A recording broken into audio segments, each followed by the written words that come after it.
Friends, வணக்கம். Welcome back to happy home makers kitchen. எல்லாரும் நல்லா இருக்கீங்களா? இன்னைக்கு நம்ம பிசிபெல்லாபாத் எப்படி செய்யறதுன்னு பார்ப்போமா? வாங்க. பிசிபெல்லாபாத் மசாலா பவுடர் செய்வதற்கு தேவையான பொருட்கள் என்னென்னு பார்ப்போம். ஒரு 10லேருந்து 12 மிளகாய் எடுத்துக்கோங்க. அதே மாதிரி 10லேருந்து 12 காஷ்மீர் ரெட் சில்லி, சில்லட்டி அந்த பேடகி சில்லி எடுத்துக்கோங்க. எனக்கு காரம் கொஞ்சம் கூட வேணுங்கிறதுனால நான் கூட எடுத்திருக்கேன். உங்களுக்கு காரம் அவ்வளவா வேணாம் அப்படின்னா நீங்கள் இந்த பேடகி மிளகாய் மட்டும் கூட எடுத்துக்கலாம். 3 டேபிள் ஸ்பூன் அளவுக்கு கொத்தமல்லி விதைகள், 1 டீஸ்பூன் உளுந்து, 1/2 டீஸ்பூன் கடலைப்பருப்பு, 1 டேபிள் ஸ்பூன் அளவுக்கு கசகசை, 1/4 டீஸ்பூன் அளவுக்கு சீரகம், ஒரு 10 மிளகு எடுத்துக்கோங்க. இதுவும் உங்கள் கார அளவுக்கு ஏற்றபடி அட்ஜஸ்ட் பண்ணிக்கோங்க. ஒரு சிட்டிகை அளவுக்கு கடுகு, 2 சிட்டிகை அளவுக்கு வெந்தயம், ஒரு சின்ன துண்டு பட்டை, 3 கிராம்பு, ஒரு சின்ன பீஸ் மராட்டி முக்கு. இவ்வளோ சின்ன பீஸ் போதும். 1/4 கப் அளவுக்கு கொப்பரை தேங்காய். இந்த ரெசிபிக்கு கொப்பரை தேங்காய் தான் நல்ல டேஸ்ட் கொடுக்கும். ஒருவேளை உங்களுக்கு கொப்பரை தேங்காய் கிடைக்கல அப்படின்னா நீங்க ஃப்ரெஷ்ஷா துருவுன தேங்காயை எடுத்துக்கோங்க. ஒரு வானலியோ இல்ல ஏதாவது ஒரு பேனோ அடுப்புல சூடு பண்ணிக்கோங்க. எண்ணெய் எதையுமே விடாம இந்த தேங்காய் எடுத்து அதுல போட்டு நல்லா ட்ரை ரோஸ்ட் பண்ணுங்க. அந்த ஈரமெல்லாம் இல்லாம பொலன்னு அது ஆகிற அளவுக்கு ட்ரை ரோஸ்ட் பண்ணி எடுத்துக்கிட்டு நீங்க இதுல சேர்த்தீங்கன்னா அந்த ஒரிஜினல் டேஸ்ட் வரும் நமக்கு. ஒரு எண்ணெய் சட்டியை நல்லா சூடு பண்ணிக்கோங்க. சிட்டிகை அளவுக்கு கடுகு சேர்த்துக்கோங்க. கடுகு பொரிய ஆரம்பிக்கிறப்ப இந்த வெந்தயத்தை சேர்த்துக்கோங்க. மிதமான தீயில வச்சுக்கோங்க. இப்போ உளுத்தம் பருப்பு, கடலைப்பருப்பு ரெண்டுத்தையும் சேர்த்துக்கலாம். லேசா ஒரு பெரட்டி விட்டுட்டு இப்போ தனியா விதைகள் சேர்த்துக்கலாம். தனியாவை லைட்டா ஒரு பெரட்டிட்டு இதுல மிளகு ஜீரகத்தை சேர்த்துடலாம். அடுத்தது இந்த பட்டை, லவங்கம், மராட்டி முக்கு 3 சேர்த்துடலாம். இப்போ இதோட இந்த கொப்பரை தேங்காய் நல்லா அது பொன்னிறமாக வதங்கி நமக்கு அந்த ஸ்மெல் வர ஆரம்பிக்கிறப்ப நம்ம எடுத்து வச்சிருக்கிற இந்த கசகசாவை சேர்த்துக்கலாம். நம்ம எடுத்து வச்சிருக்கிற இந்த மிளகாய்களையும் சேர்த்துக்கலாம். சேர்த்துட்டு அடுப்பை ஆஃப் பண்ணிடுங்க.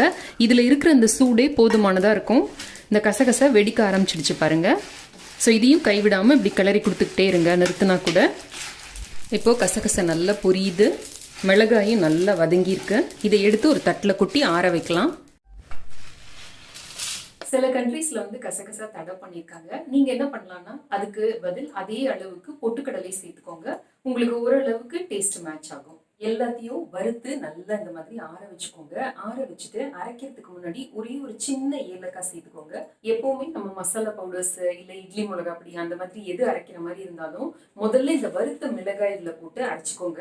அது ஒரு நல்ல டீப் ரெட் கலர், அழகு ரெட் கலர் கொடுக்கும் நம்மளோட மசாலா பொடிக்கு. அதுக்கப்புறமா மற்ற இன்கிரீடியன்ஸை போட்டு அரைச்சிக்கோங்க. ஏன்னா மிளகாய் அரைப்படுறதுக்கும் கொஞ்சம் லேட் ஆகும்.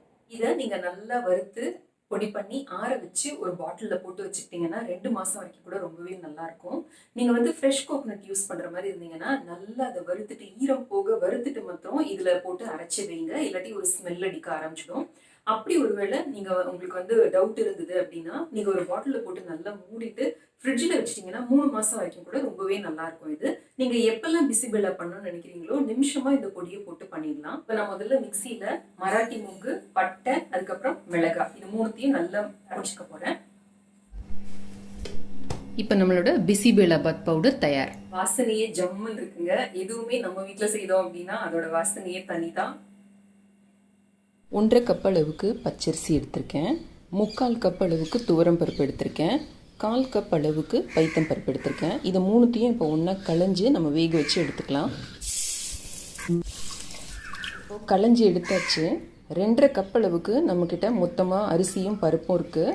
நான் இதுக்கு 2 மடங்கு ப்ளஸ் 1 டம்ளர் அந்த அளவு கணக்கில் 6 கப் அளவுக்கு தண்ணி ஊற்றுறேன். நீங்கள் இதை ப்ரெஷர் குக் பண்ணுற மாதிரி இருந்ததுன்னா இந்த அளவு தண்ணி எடுத்துக்கோங்க.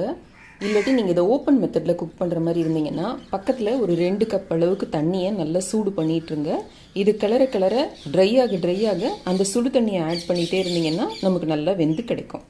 இப்போ நான் அடுப்பில் ஏற்றிருக்கேன். இதில் ஒரு 1/4 டீஸ்பூன் அளவுக்கு மஞ்சள் தூள் சேர்த்துக்கலாம். ஒரு சின்ன கட்டி பெருங்காயம் சேர்க்குறேன். இதில் ஒரு சொட்டு விளக்கெண்ணெய் சேர்க்குறேன். ஏன்னா அதில் நம்ம துவரம் பருப்பு சேர்க்குறோம் இல்லையா, அதுக்காக. 1/2 டீஸ்பூன் அளவுக்கு நெய். இப்போ இதை நல்லா குழைய வேக வச்சு எடுத்துக்கலாம். நான் இன்னைக்கு பீன்ஸு, கேரட்டு, உருளைக்கிழங்கு, நூக்கல் எடுத்திருக்கேன். கொஞ்சமாக பச்சை பட்டாணி எடுத்திருக்கேன். வேணும்னா நீங்கள் கத்திரிக்காய், முள்ளங்கி அந்த மாதிரி காய், முருங்கைக்காய் அந்த மாதிரி கூட சேர்த்துக்கலாம். ஒரு 10லேருந்து 15 சின்ன வெங்காயம் உரிச்சு வச்சுக்கோங்க. ரொம்ப பெருசாக இருந்ததுன்னா அதை 2 கட் பண்ணி வச்சுக்கோங்க. ஒரு குடமிளகாய் இந்த மாதிரி சின்ன சின்ன பீஸாக கட் பண்ணி வச்சுக்கோங்க. ஒரு தக்காளி இந்த மாதிரி பொடியாக நறுக்கி வச்சுக்கோங்க. ஒரிஜினல் டிஷ்ல தக்காளி, சின்ன வெங்காயம் எல்லாம் கிடையாது. ஆனா நம்ம டேஸ்ட்டுக்காக நான் அதெல்லாம் சேர்த்திருக்கேன். ஒரு சின்ன எலுமிச்சம்பழம் அளவுக்கு புளி எடுத்து 2 கப் தண்ணியில் போட்டு நல்லா கரைச்சி வடிகட்டி எடுத்து வச்சுக்கலாம். ஒரு கடாயை சூடு பண்ணி அதில் 1 டீஸ்பூன் அளவுக்கு எண்ணெயோ இல்லை நெய்யோ விட்டுக்கோங்க. எண்ணெய் நல்லா சூடான உடனே நம்ம எடுத்து வச்சிருக்கிறதுல பாதி வெங்காயத்தை இதில் சேர்த்துக்கோங்க. வெங்காயம் இந்த மாதிரி நல்லா வதங்கினோடனே தக்காளியை சேர்த்துக்கோங்க. இதில் ஒரு 1/2 டீஸ்பூன் அளவுக்கு சாம்பார் தூள் சேர்த்துக்கோங்க. ஒரு சிட்டிகை அளவுக்கு உப்பும் சேர்த்துக்கோங்க. சீக்கிரம் நமக்கு நல்லா வதங்கி கிடைக்கும். காயில் லேசாக இந்த சாம்பார் பொடியோட காரம் இறங்குச்சுன்னா டேஸ்ட்டாக இருக்கும். தக்காளி இந்த மாதிரி நல்லா கரைஞ்சோடனே நம்ம எடுத்து வச்சிருக்கிற எல்லா வெஜிடபிள்ஸையும் இதோட சேர்த்துடலாம். எல்லா வெஜிடபிள்ஸையும் சேர்த்துட்டு நல்லா ஹை தீயில் வச்சு ஒரு தடவை வதக்கி விடுங்க. நல்லா ஹை தீயில் வச்சு வதக்கினோம்னா இந்த மாதிரி நம்மளோட வெஜிடபிள்ஸ் நல்ல கலர் ஆகும். இப்போ இதோட ஒரு கப் அளவுக்கு தண்ணி சேர்த்து நல்லா கொதிக்க விடலாம். இந்த மாதிரி நல்லா கொதிக்க ஆரம்பிக்கிறப்ப தீயை சிம்மில் வச்சு இப்படி கொஞ்சம் திறந்தாப்புல மூடி வச்சுடுங்க. இது வேகட்டும். இடையில இதை ஒரு தடவை கிளறி விட்டுக்கிட்டே இருங்க. இப்படி நல்லா வேகிற வரைக்கும் இதை மூடி வச்சு வேக வைக்கலாம். காய் நல்லா வெந்த உடனே இதில் நம்ம கரைச்சி வச்சிருக்கிற புளியை விடலாம். இப்போ இந்த காய்க்கு தேவையான அளவு உப்பும் சேர்த்துருவோம். புளி சேர்த்த உடனே தீயை நல்லா ஹையில் வச்சு இந்த புளியோட பச்சை வாசனை போகிற வரைக்கும் இதை கொதிக்க விடலாம். புளியோட பச்சை வாசனை நல்லா போனோடனே இதில் நம்ம தயாரித்து வச்சிருக்கிற பிசிபேலாவோட மசாலா பவுடர் சேர்த்துக்கலாம். இது உங்கள் சுவை அளவுக்கு ஏற்றபடி சேர்த்துக்கலாம். 2லேருந்து 2.5 டேபிள் ஸ்பூன் அளவுக்கு சேர்த்திங்கன்னா நார்மல் காரத்துக்கு கரெக்டாக இருக்கும். இந்த பொடியை சேர்த்து நல்லா கலந்து ஒரே ஒரு கொதிக்க விடுங்க. லேசாக கொதிக்க ஆரம்பிக்கிறப்ப ஒரு கைப்பிடி அளவுக்கு வறுத்த நிலக்கடலை சேர்த்துக்கோங்க. இது நடுவில் கடிப்பட்டதுன்னா நல்லா டேஸ்ட்டாக இருக்கும். இதை இப்போ நல்லா கலந்து மூடி வச்சுடுங்க. அரிசி பருப்பு கலவையை இந்த மாதிரி நல்லா குழைய வேக வச்சு எடுத்துக்கோங்க.